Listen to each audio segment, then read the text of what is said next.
Done.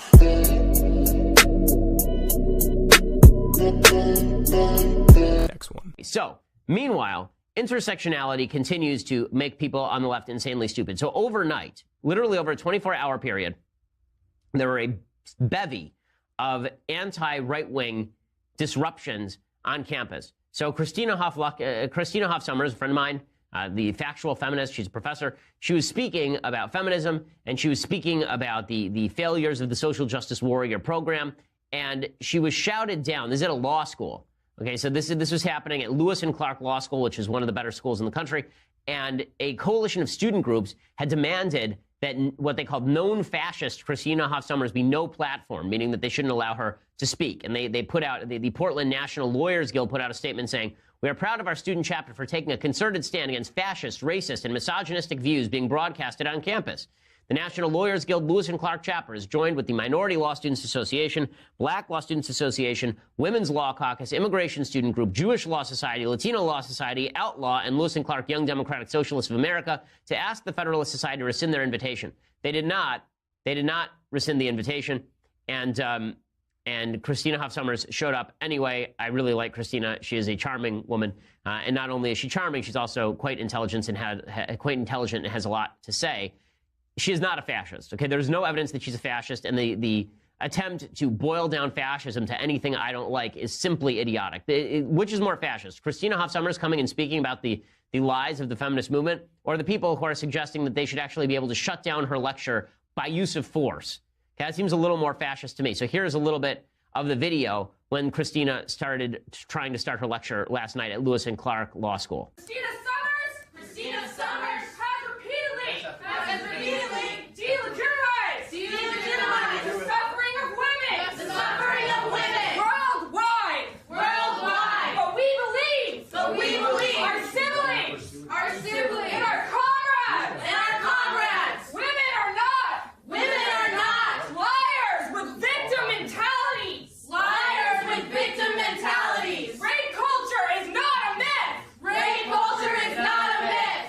Okay, nothing quite says bucking trends like repeating verbatim, word for word, what people are telling you to say. Nothing really says that you're thinking for yourself quite like repeating in North Korean fashion exactly what your dictator tells you to say. Pretty amazing. I love that the woman who's walking around here with a jacket saying "stay woke" is just standing at the front and shouting at people. And then, according to Christina, what happened is that the diversity officer from the university came up to her and asked her to cut short her lecture and go directly to Q&A instead of finishing her lecture. Just absolute class shown by the university over at Lewis and Clark. Disgusting stuff, but not a shock. I remember they tried to do this to me over at University of Wisconsin. If I were Christina, I immediately would have done exactly what I did at University of Wisconsin. She's got an entire whiteboard behind her. That gives her the ability to create some pretty fun visuals with the people who are standing right there. I remember I wrote on the blackboard, it was a rising blackboard at University of Wisconsin, I wrote in very large letter "idiots" with an arrow pointing to the people who were protesting. And so that was in all the pictures, which is kind of funny. I would have recommended to Christina that she do that as well. It's asinine. But that wasn't the only place this was happening yesterday. So my friend Jordan Peterson, he was speaking over in Canada. I'm trying to remember which university this was. And while he was speaking, it was Queen's University. And while he was speaking, people started banging on the windows, trying to shatter the windows at this church. I mean, it's happening in Grant Hall, I guess. I'm not sure if it was a church or if it was just a lecture hall. And people started banging on the windows, people attempting to stop the lecture. They were followed by a bunch of violent people afterward. Here's a little bit of the video from Jordan Peterson's lecture. Again, this is all happening in the same 48-hour period, just demonstrating to you how intersectionality has made the left completely insane. To kind of speak your mind while not sacrificing kind of the future for that? Well, a couple of things that are very practical. Okay, so well done for the college. Where is their security? Why is security not removing those people? Why is security not preventing those people from disrupting the lecture? The answer is because security allows people to do all this sort of stuff because they don't want to be seen as repressive of the actual repressive forces. It's the same reason I get shuttled to satellite campuses at University of Minnesota. It's the reason they shut my lectures to the public at University of Connecticut and University of California, Los Angeles and University of California, Berkeley. It's the reason why we have trouble at every campus because the administrators are too chicken bleep to actually stand up to the violent people. Okay, and it's not just them. It's not just them. There was another case of this last night as well. And I will tell you about that case, and I will tell you more about the intersectional failures of the left in just a so. It wasn't just Christina. It wasn't just Jordan Peterson. It was also Yaron Brook. So Yaron Brook is an objectivist, meaning that he is a devotee of Ayn Rand. I find his thought really interesting. He and I disagree about some things, obviously, because I'm not an objectivist. I think that Ayn Rand is great on economics and not great when it comes to extending her philosophy to personal relationships. But in any case, he was speaking at King's College, I guess, and he in Britain, and an Antifa mob showed up and shut him down. So here's what that looked like.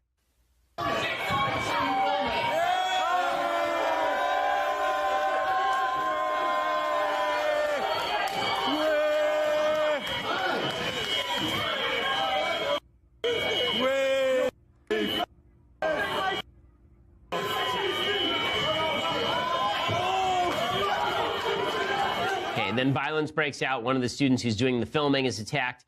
Just wonderful stuff. According to the Examiner, this is the London Examiner, I believe, the violent protests also broke out around outside after around 200 students were turned away when King's College decided to prevent non-students from attending the event. Again, King's College did exactly what so many colleges have done to me. They've suggested that people should not be allowed to attend from the outside world. Students told the Examiner they believe King's College turned a blind eye to the Antifa members because they disagreed with the content of the speech, but they couldn't legally prevent Yaron Brook and Sargon of Akkad, who's kind of a YouTube figure, from speaking on campus. Students who waited outside the auditorium became enmeshed in a protest. The school knew was coming, and Antifa released smoke bombs and threw punches. Students were in the line of fire. One student told the news organization, quote, "I feel strongly the university caved into the Antifa protesters. They need to protect speech and not prevent people from joining peacefully. They changed criteria just 2.5 hours prior to the event, despite it having been scheduled for months. I'm very disappointed in an institution, a top university in the world, acting cowardly like this." Okay, but this has become obviously the thing the left does. Now, why is the left so angry at Christina Hoff Sommers or Jordan Peterson or Yaron Brook and Sargon of Akkad? Why are they so angry at these people? Well, because all of these people violate the tenets of intersectionality. Intersectionality is the philosophy. It's identity politics. It's the philosophy that says your identity as a person is your group identity. You're not an individual. You are a group identity. So you're a black guy. You are not a person with individual viewpoints. And if you're a black guy, your viewpoint should be of the left, because otherwise you're not truly black. If you're a Jewish person, you must be of the left, because as we all know, Jews vote Democrat. And that means that if you're Jewish and you're not of the Democratic left, then you must not be a good representative of Judaism. You must not be a good Jew. And therefore, we rip away your intersectional identity. Things I've been meditating on is what it is that Western civilization got right. And so the first thing I think is that we got the idea of the logos right. That's a big deal, the sovereignty of the individual, and the sovereignty and the necessity for respect of the capacity of the exploring individual to conquer new territory and make it habitable.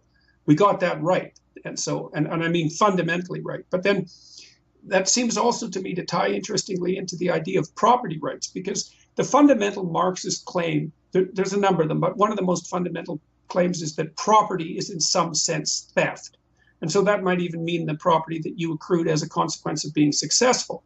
And I think it might be worth giving the devil his due and say, well, are there conditions under which my occupation of a space to the exclusion of you isn't merely theft?